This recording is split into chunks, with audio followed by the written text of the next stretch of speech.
This is a story about how several of our Hennessey churches dealt with, all of a sudden, we can't get together. I'm Jack Quirk, and we're going in Oklahoma, Hennessey edition.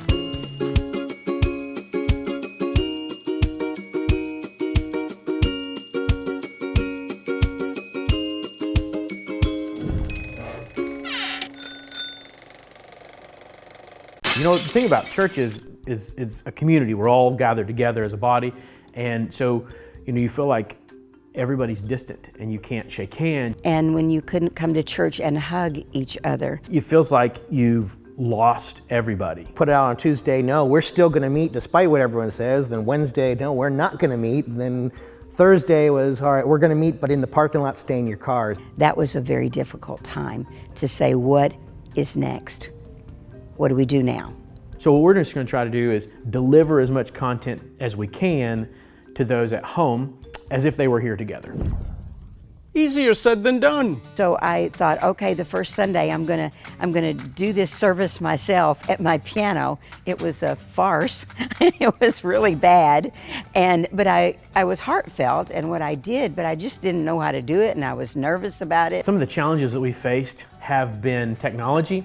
We dusted off an old sound system we had, and one of my congregation members, Monty Bullis, came up with the idea of getting an FM transmitter. And so we went ahead and added that in. And of course, as you start adding things on, you start adding problems on. And we downloaded this new software, and then when I hit the little red button to record, I get a notification that says you can't broadcast to YouTube Live from your phone unless you have 1,000 subscribers. Well, we have like 85. I had to immediately get my phone, flip it into Facebook Live and turn it back because, I was sideways and I got to go up and down. And after about a week or so, they found their way.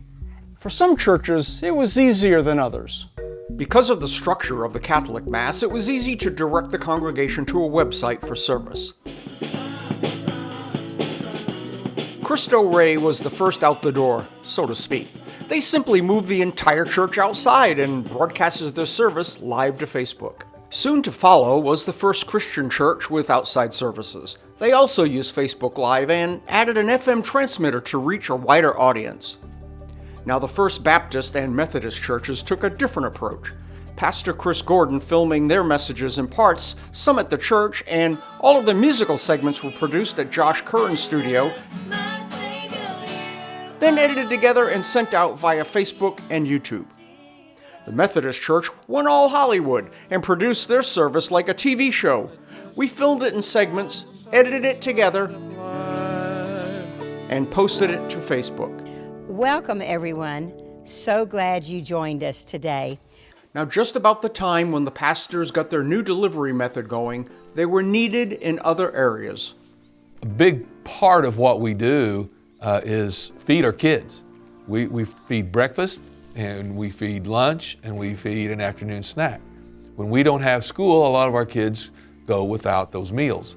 In the month of April alone, we served 16,280 meals. But a big part of that was getting the meals to the kiddos. But then a special group that also happened to be our community ministers stepped up and filled that void. there was no question that, that's a passion of my heart, was to make sure that kids are fed. I'm a former school teacher. I said yes. I didn't even know what we were doing. Got a couple stops here in town, then we end up out east. We take the east part of town and out of town. That's our route of the food train.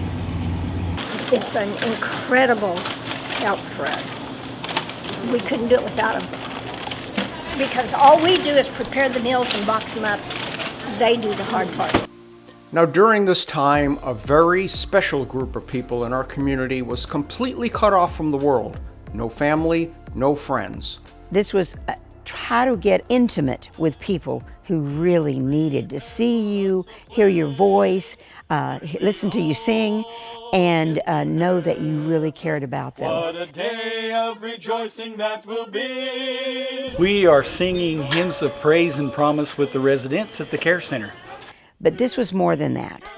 This is one of the only things, I think, from the outside, and the only way that we can do it is handing a microphone stand and microphone through that window. And so we decided we're going to have a porch visit. So they're able to hear and listen and watching us through the window and singing with us and clapping with us and just enjoying a little time for church. This was a story about how some of our community churches got creative and found new ways to reach their congregation. In doing so, everyone learned some new things and helped out in unordinary ways. This story highlights just how wonderful our little town of Hennessey really is. I'm Jack Quirk, and we'll see you on the next episode of We're Going in Oklahoma, Hennessey Edition.